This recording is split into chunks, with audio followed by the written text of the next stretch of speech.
আমরা বড় আবেগী। এই আবেগের জ্বালায় আজকে মুর্শিদাবাদের লোক যেখানে দেখছে সেখানে পিটছে। মুর্শিদাবাদের লোকে দেখার খোঁজ লাও একটু চারিদিকে, শুনছেন তো নাকি? অতএব একটু বুঝে বুঝে পা ফেলো। আল্লাহ রসুল বলছে কেউ পরিবর্তন হয়েছে চট করে বিশ্বাস করতে যেও না, আগে তাকে দেখো। পাহাড় সরে গেছে বিশ্বাস করো, কেউ পরিবর্তন হয়েছে বিশ্বাস চট করে করো না। আমি কারো নিন্দা করছি না, কিন্তু রাসূলুল্লাহর হাদিসটাকেও মাথায় রাখা দরকার আছে না নাই? কেন আমাদেরকে দেখতে হবে? হঠাৎ করে একটা লোক এখানে ওখানে ওখানে ওখানে চারিদিকে ডাল দিয়ে ঘুরে হঠাৎ করে সে এসে বলল আমি মুসলমানদের দরদি, একটু আমাদের ভাবা দরকার আছে না নাই?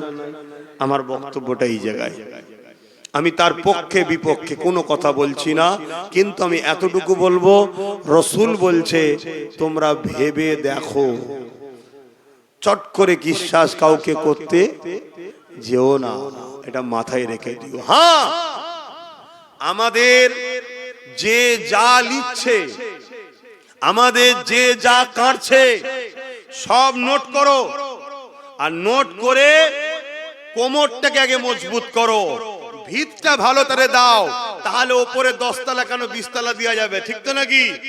আগে কোমর ভিত মজবুত করো, করার পরে সব আবার ফিরিয়ে লিয়া যাবে। যাবে না? যাবে না। যে পাওয়ারে তুমি আমার মসজিদ নিলে, যে পাওয়ারে তুমি আমার ওয়াকফ লিচ্ছ, ওই পাওয়ার যদি আমরা দখল করতে পারি, আবার ওই মসজিদ মাদ্রাসা ওয়াকফকে ফিরানো যাবে না? যাবে না। তাহলে আগে সেই পাওয়ারটা তৈরি করো। সেই পাওয়ারটা তৈরি করার আগেই যদি হুড়োহুড়ি করতে যাও, তাহলে তো আমাকে সব সমেত তুলে ফেলে দেবে। এক কথা বুঝছেন?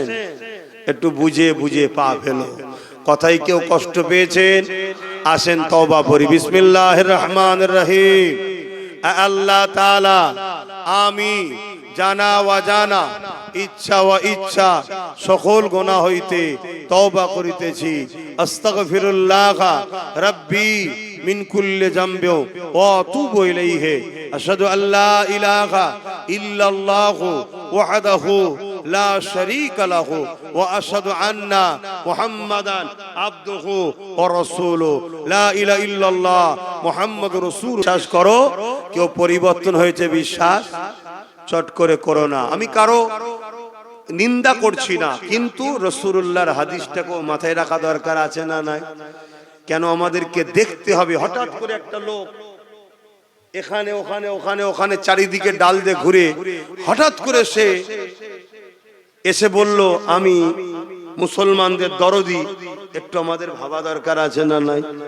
আমার বক্তব্যটা এই জায়গায়, আমি তার পক্ষে বিপক্ষে কোনো কথা বলছি না, কিন্তু আমি এতটুকু বলবো রসুল বলছে তোমরা ভেবে দেখো, চট করে বিশ্বাস কাউকে করতে যেও না, এটা মাথায় রেখে দিও। হ্যাঁ, আমাদের যে যা লিখছে, আমাদের যে যা কাটছে সব নোট করো, আর নোট করে কোমরটাকে আগে মজবুত করো, ভিতটা ভালো করে দাও, তাহলে উপরে 10 তলা কেন 20 তলা দেওয়া যাবে, ঠিক তো নাকি? আগে কোমর ভিত মজবুত করো, করার পরে সব আবার ফিরিয়ে লিয়া যাবে। যাবে না? যাবে না। যে পাওয়ারে তুমি আমার মসজিদ নিলে, যে পাওয়ারে তুমি আমার ওয়াকফ লিচ্ছ, ওই পাওয়ার যদি আমরা দখল করতে পারি, আবার ওই মসজিদ মাদ্রাসা ওয়াকফকে ফিরানো যাবে না? যাবে না। তাহলে আগে সেই পাওয়ারটা তৈরি করো। সেই পাওয়ারটা তৈরি করার আগেই যদি হুড়োহুড়ি করতে যাও, তাহলে তো আমাকে সব সমেত তুলে ফেলে দেবে।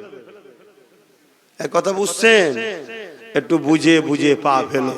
কথাই কেউ কষ্ট পেয়েছেন, আসেন তওবা করি। বিসমিল্লাহির রহমানির রহিম। আল্লাহ তাআলা আমি জানা ওয়া জানা, ইচ্ছা ওয়া ইচ্ছা সকল গুনাহ হইতে তওবা করিতেছি। আস্তাগফিরুল্লাহ রাব্বি মিন কুল্লি যামবি ওয়া আতুবু ইলাইহি। আশহাদু আল্লা ইলাহা ইল্লাল্লাহু ওয়াহদাহু লা শারীকা লাহু ওয়া আশহাদু আন্না মুহাম্মাদান আবদুহু ওয়া রাসূলুহু। লা ইলাহা ইল্লাল্লাহ মুহাম্মাদুর রাসূল। একই কথা বারবার বলছি, তোমরা বিরক্ত হচ্ছ কি জানি না, তবে কিন্তু আকাশে খুব কালো মেঘলা উঠেছে। বুঝার যদি হও বুঝে লাও। তাই এই কথাকে সামনে রেখে আমি ছোট্ট দুটো তিনটে কথা প্রশ্ন করবে, একটু উত্তর দেবেন। কেউ মসজিদ ভাঙছে, মাদ্রাসা ভাঙছে, কবরস্থান ঈদগাহকে ভাঙছে, তার যদি তুমি সাথ দাও, তুমি কি মসজিদ মাদ্রাসা কবরস্থান ঈদগাহ দুশ্মন না বন্ধু? জোরে বলো। আর যে মসজিদ মাদ্রাসার দুশ্মন হয় তার মধ্যে ঈমান থাকে? দ্বিতীয় নম্বর কথা, তোমার বাপ দাদুর কবর কেউ বাঁচাতে চাইছে, কেউ বিক্রি করে দিতে চাইছে। যে বাঁচাতে চাইছে সে তোমার দুশ্মন, না যে বিক্রি করে দিতে চাইছে সে দুশ্মন? তাহলে তুমি তো এতটুকু বোঝো যে কে দুশ্মন কে আপন। তাহলে দুশ্মনের সাথ দিয়ে নিজের মুরব্বীদের কবরগুলোর ওপরে সিনেমা হল, মদের আড্ডা, বার, থিয়েটার হল তৈরি করো না। নিশ্চয়ই আপনারা জানেন এই কথাটা সর্ব জায়গায় আমি বলি, কেন এটা আমার ইমানি দায়িত্ব বলার। একবার না 1 কোটিবার যদি আল্লাহ বলার সুযোগ দেয় 1 কোটিবার বলবো। কেন্দ্র সরকার একটা আইন করেছে, যে আইন দ্বারা মুসলমানদের ওয়াকফ সম্পদকে নিতে চাইছে। যেমন মুসলমানদের ওয়াকফ আছে, হিন্দু ভাইদেরও সম্পদ আছে, দেওবত্ত সম্পদ, আরো অনেক ধর্মের আছে, তাদের সবটা নিজ নিজ দায়িত্বে সব যেমন ছিল থাকবে। শুধু মুসলমানদের সম্পদটাকে কেড়ে নিচ্ছে। এই কেড়ে নিবার কারণ মুসলমানদের হয়ে বলার কেউ নেই, এক। দ্বিতীয় নম্বর কথা, ভারতবর্ষে একটা মহল তৈরি করা হচ্ছে যেখানে মুসলমানদেরকে দ্বিতীয় ক্যাটাগরির নাগরিক গোলাম হিসাবে রাখবে। যারা গোলাম হিসাবে থাকতে পারবে না তাদেরকে হয় মেরে দেবে, না হয় তাড়িয়ে দেবে, দুটোর মধ্যে একটা। এই সব কিছুর পেছনে রাগ হচ্ছে একটাই, কেন ইসলামের আলোর কাছে অনেক ভণ্ডের ভণ্ডমি শেষ হয়ে যাচ্ছে, তাই অন্য কিছু রাগ নয়। তো এই রকম একটা জায়গায় দাঁড়িয়ে থেকে আমি আপনাদের জিজ্ঞেস করছি, আপনারা বলবেন কেউ যদি বিজেপিকে সাথ দেয়, সাপোর্ট করে, ভোট দেয়, তাহলে বিজেপিকে শক্তিশালী করলো ভোট দেওয়া মানে? তার মানে মসজিদ মাদ্রাসাকে সে ভাঙুক, আপনি সাপোর্ট করলেন, তাহলে তার কি ঈমান থাকবে? ঠিক তেমনি সেই বিজেপির আইনকে যে রাজ্য সরকার মেনে নিয়েছে, তাহলে সেই রাজ্য সরকারকে কেউ যদি ভোট দেয় তার কি ঈমান থাকবে মনে হয়? তাহলে এই জায়গায় দাঁড়িয়ে থেকে আমি আপনাদের পীরের আওলাদ হিসাবে, নবীর ঘরের সন্তান হিসাবে, নবীর উম্মতকে সঠিক অন্যায় থেকে যেমন বাঁচাবার দায়িত্ব, ন্যায়ের পক্ষ রাস্তাটা দেখাবার দায়িত্ব আছে না নাই? তাই আমাকে কারা সন্তান ও ভাইয়ের মতো ভালোবাসেন একটু হাত তুলে দেখান। বিশ্বাস করেন? হাত লম্বা করে তুলবেন। বিশ্বাস করেন? আলহামদুলিল্লাহ। যারা হাত তুলেছেন তাদের উদ্দেশ্যে হাত নামান। তাদের উদ্দেশ্যে বলছি, আমাদের রাজনীতির পাওয়ার দরকার আছে, আছে না নাই? তাই আমার ছোট ভাই নওশাদ রাজনীতি করছে, আমি এইদিকে আছি, ও এইদিকে আছে। আপনাদেরকে খুলে আম বলছি, আপনারা ওর সাথ দেবেন। আমার কথা রাখতে পারবেন? আল্লাহকে সাক্ষী রেখে বলুন, রাখতে পারবেন? কথা দিচ্ছেন তো? হাত লম্বা করুন। যারা হাত তুলতে পারবেন, আমাকে যারা ভালোবাসেন হাত নামান। তো ভালোবাসার মানুষকে বলার অধিকার আছে না নাই? বাস, বাকি কে কি করবে যে যার কবরে জবাব দেবে। কথা বুঝে আসছে? এটা আপনাদেরকে বলে গেলাম। কেন? আমি আবার একবার বলে যাচ্ছি, কেন্দ্র সরকারকে ভোট দিয়াটাও হারাম, রাজ্য সরকারকেও ভোট দিয়াটা হারাম। কেন? এরা উভয়েই টাকার ইপিট উপিট, এরা ওয়াকফকে শেষ করে দিচ্ছে, ওবিসি কে শেষ করে দিচ্ছে। ও প্রকাশ্য মুসলমানকে মিটাতে চাইছে, আর এ মুসলমানকে পিছন থেকে বেঁধে রেখে আস্তে আস্তে আস্তে আস্তে শেষ করে দিতে চাইছে। কেন? পশ্চিম বাংলায় মুসলমানদের সংখ্যাটা একটু বেশি, তো এই জন্য পশ্চিম বাংলায় ডাইরেক্ট যদি এসে আমাদেরকে অ্যাটাক করে অসুবিধা আছে। এজন্য প্রথমে হারাম টারাম খাইয়ে আমাদেরকে দুর্বল করেছে, সময় হয়তো এসেছে এবার ওকে নিয়ে চলে আসবে। কথা বুঝে আসছে? হারাম খাদ্য আমাদের ঈমানকে দুর্বল করে। আর 1 কোটি লাশ যেমন কোনো কাজে লাগে না, বেঈমান মুসলমান কোনো কাজে আসে না। কথা মাথায় ঢুকলো? পশ্চিম বাংলার ভৌগোলিক পরিস্থিতি অন্য জায়গার ভৌগোলিক পরিস্থিতি আলাদা। এই পশ্চিম বাংলায় একটুখানি বুঝে বুঝে ওই মানে দেখাবো এক করব এক এরকম সেকুলার দিয়েই আমাদেরকে শেষ করবে। এই জায়গায় আমি আপনাদেরকে বলবো, কে ভালো কে খারাপ দেখার দরকার নেই। নবীর বংশের আওলাদ নওশাদ সিদ্দিকী রাজনীতি করছে, রাসূলও বলেছে কুরাইশ বংশের ঝান্ডার তলায় তোমরা থাকো, তোমরা ওর সাথ দিও। যারা আমাকে ভালোবাসেন বলার অধিকার আছে না নাই? আমার ভালোবাসার মানুষকে বললাম, আল্লাহ যদি ওকে ক্ষমতায় আনে, সেই জায়গায় যদি পৌঁছায়, কোনো সুবিধা অসুবিধা হলে আমি জুম্মার দিন দরবারে থাকি, আমার কাছে যাবেন, আমি আপনাদের পাশে ছিলাম, আছি, থাকবো। কিন্তু মনে রাখবেন ফাইসাল্লাহ আল্লাহর হাতে। আপনার সাথ দিয়াতে ওর উপকার হবে না ক্ষতি হবে ওটা জানা আপনার প্রয়োজন নয়। আপনার প্রয়োজন আমি ইসলামের যারা ক্ষতি করছে তাদেরকে কমসে কম শক্তিশালী করতে পারি না। কথা মাথায় ঢুকছে? অনেক ভাই বলবে রাজনীতি আলাদা, ধর্ম আলাদা। আমি তাদের উদ্দেশ্যে আপনাদেরকে একটা কথা বলে যাচ্ছি, আপনারা বলবেন যদি রাজনীতি আলাদা হয়, ধর্ম আলাদা হয়, তাহলে রাজ পাওয়ার দিয়ে মন্দির তৈরি করছে আর মসজিদ ভাঙছে কেন? রাত পাওয়ার দিয়ে গীতা পাঠ করানো হচ্ছে আর কোরআন শেষ হয়ে যাবে বলছে কেন? তাহলে তোমরা কি রাজ ক্ষমতা দিয়ে ভারত থেকে ইসলামকে মুছতে চাইছো? এই অধিকার কি সংবিধান দিয়েছে? আমরা গীতা পড়বে কি পড়বে না আমি পক্ষও নাই বিরুদ্ধও নাই, সেটা তার পছন্দের কাছে, কিন্তু কোরআনটা তো আমার পছন্দ। আমার কোরআন শেষ হয়ে যাবে এটা আপনি বলছেন কেন? মন্দির থাকবে কি থাকবে না সেটা তাদের পছন্দের ব্যাপার, তাদের ব্যাপার, আমি পক্ষও নাই বিরুদ্ধও নয়, কিন্তু মসজিদটা তো আমার পছন্দ। তুমি রাজকোষের টাকা, যেটা আমাদেরও অর্থ আছে, ট্যাক্সের টাকায় অর্থ আছে না নাই? জগন্নাথ মন্দির করলে এটা কি সরকারের কাজ? হিন্দু ভাইদের কাজ, তারা তাদের ধর্ম করবে। কথা 1 টাকা না 1 লক্ষ জগন্নাথ মন্দির হিন্দুরা করতে পারে, আমার কোনো পক্ষে বিপক্ষে কোনো কথা নেই। কিন্তু আমি যে ট্যাক্স দিয়েছি, আমার ট্যাক্সের টাকা তো তুমি দীঘায় মন্দির করলে, তারপরেও চলো তর্ক ঝগড়ায় যাচ্ছি না, উপরন্তু রাজার হাটে আমার মসজিদের জায়গা তুমি জোর করে হিটকোকে দিয়ে দিচ্ছ কেন? তাহলে তোমাদের লক্ষ্য ওটাই যে লক্ষ্যটা বিজেপি ভারত থেকে ইসলামকে মুক্ত করতে চাইছে, যেটা আরএসএস এর এজেন্ডা। আর তুমিও বলেছিলে আরএসএস ভালো বিজেপি খারাপ, মনে পড়ছে তো নাকি? এবারে এই কথাগুলো তোমরা শুনে নেবে কি না নেবে আবার বলছি তোমাদের ব্যাপার, কিন্তু আমার বলা দায়িত্ব আছে না? না, হ্যাঁ আমি বলবো। এবার এই বলতে কি যদি আমার বাধাই কেউ আসে, তার সাথে প্রয়োজন আমি যুদ্ধ করতেও রাজি আছি। ওপেন কথা বলে যাচ্ছি, কেন আমার ইসলাম আমাকে ইজাজত দিয়েছে, আমার সংবিধান আমাকে রাইট দিয়েছে। এর বিরুদ্ধে যে দাঁড়াবে সে মোদি হোক আর দিদি হোক, কোনো বেটাকে ছাড়বো না, তার বিরুদ্ধে লড়াই করবো। কথা মাথায় ঢুকলো?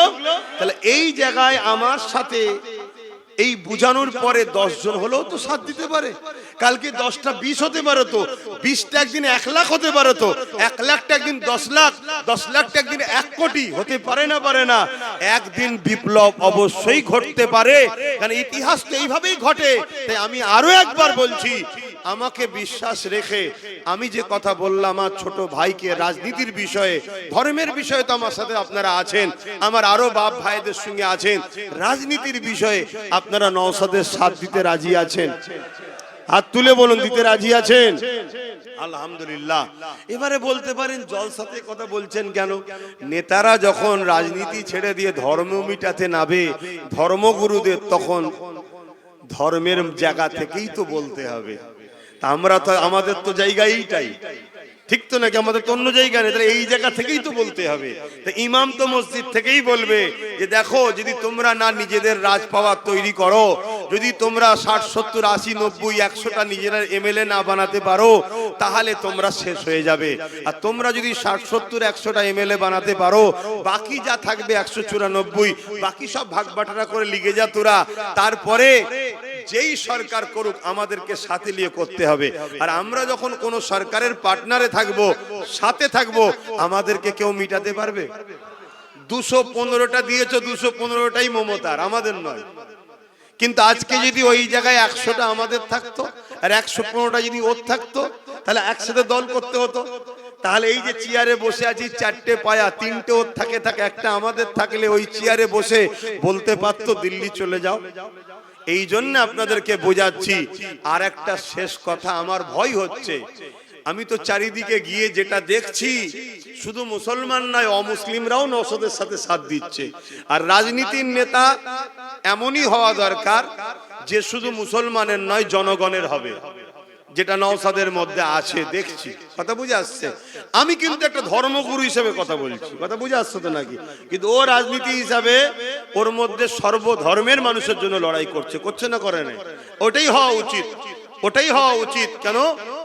জনপ্রতিনিধি জনগণের, ধর্মগুরু ধর্মের লোকের, ঠিক না বেঠিক? হ্যাঁ, তো সেই জায়গায় আজকে অমুসলিমরাও তার সাথ দিচ্ছে। এই যে সবাই ওর সাথে ছুটছে, তো এইটা কিন্তু কেউ ভালো নজরে নিচ্ছে না, কেউ ভালো নজরে নিচ্ছে না যে একটা মুসলিম ছেলে সর্বধর্মের মানুষের নেতা হবে, এটা কিন্তু ভালো নজরে কেউ, বলবেন তো, নিচ্ছে না। তাই আমার ভয় হয়, হয়তো দেখা যাবে আগামী দিন যাতে ওকে ডাউন করা যায়, এর জন্য অনেক ছোট ছোট মুসলমানদের মধ্যে থেকেই আবার দল করিয়ে দেবে। এলে তুই কিছু টাকা লিজা, একটা দল করলে, এলে তুই লিজা, শুনছেন তো নাকি? কেন? যাতে করে আমরা টুকরো টুকরো হয়ে যাই। টুকরো টুকরো হয়ে গেলে ক্ষতিটা আমাদেরই হবে। এরকম লুবি মুসলমান আছে না নাই? বলুন, আছে না নাই? একটু সাবধান হন। সময় এলে আপনাদেরকে বলবো। একটা কথা বলছি, একটা কথা বলছি, আবেগে হুঁশ হারিয়ে ফেলো না। জোশ আনো, হুঁশ হারিয়ে নয়। আমরা বড় আবেগী। এই আবেগের জ্বালায় আজকে মুর্শিদাবাদের লোক যেখানে দেখছে সেখানে পিটছে। মুর্শিদাবাদের লোকে দেখার খোঁজ লাও একটু চারিদিকে, শুনছেন তো নাকি? অতএব একটু বুঝে বুঝে পা ফেলো। আল্লাহ রসুল বলছে, কেউ পরিবর্তন হয়েছে চট করে বিশ্বাস করতে যেও না, আগে তাকে দেখো। পাহাড় সরে গেছে বিশ্বাস করো, কেউ পরিবর্তন হয়েছে বিশ্বাস চট করে করো না। আমি কারো নিন্দা করছি না, কিন্তু রাসূলুল্লাহর হাদিসটাকে মাথায় রাখা দরকার আছে না নাই? কেন আমাদেরকে দেখতে হবে? হঠাৎ করে একটা লোক এখানে ওখানে ওখানে ওখানে চারিদিকে ডাল দিয়ে ঘুরে হঠাৎ করে সে এসে বলল আমি মুসলমানদের দরদি, একটু আমাদের ভাবা দরকার আছে না নাই? আমার বক্তব্যটা এই জায়গায়, আমি তার পক্ষে বিপক্ষে কোনো কথা বলছি না, কিন্তু আমি এতটুকু বলবো, রসুল বলছে তোমরা ভেবে দেখো, চট করে বিশ্বাস কাউকে করতে যেও না, এটা মাথায় রেখে দিও। হ্যাঁ, আমাদের যে যা লিখছে, আমাদের যে যা কাটছে, সব নোট করো। আর নোট করে কোমরটাকে আগে মজবুত করো, ভিতটা ভালো করে দাও, তাহলে উপরে 10 তলা কেন 20 তলা দেওয়া যাবে, ঠিক তো নাকি? আগে কোমর ভিত মজবুত করো, করার পরে সব আবার ফিরিয়ে লিয়া যাবে। যাবে না? যাবে না। যে পাওয়ারে তুমি আমার মসজিদ নিলে, যে পাওয়ারে তুমি আমার ওয়াকফ লিচ্ছ, ওই পাওয়ার যদি আমরা দখল করতে পারি, আবার ওই মসজিদ মাদ্রাসা ওয়াকফকে ফিরানো যাবে না? যাবে না?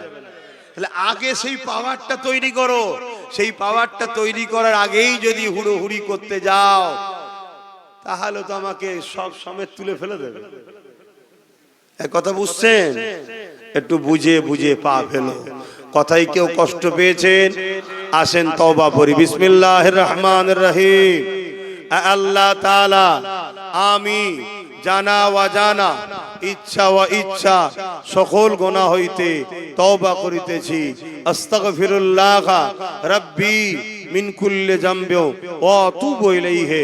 আশহাদু আল্লা ইলাহা ইল্লাল্লাহু ওয়াহদাহু লা শারীকা লাহু ওয়া আশহাদু আন্না মুহাম্মাদান আবদুহু ওয়া রাসূলুহু। লা ইলাহা ইল্লাল্লাহ মুহাম্মাদুর রাসূল।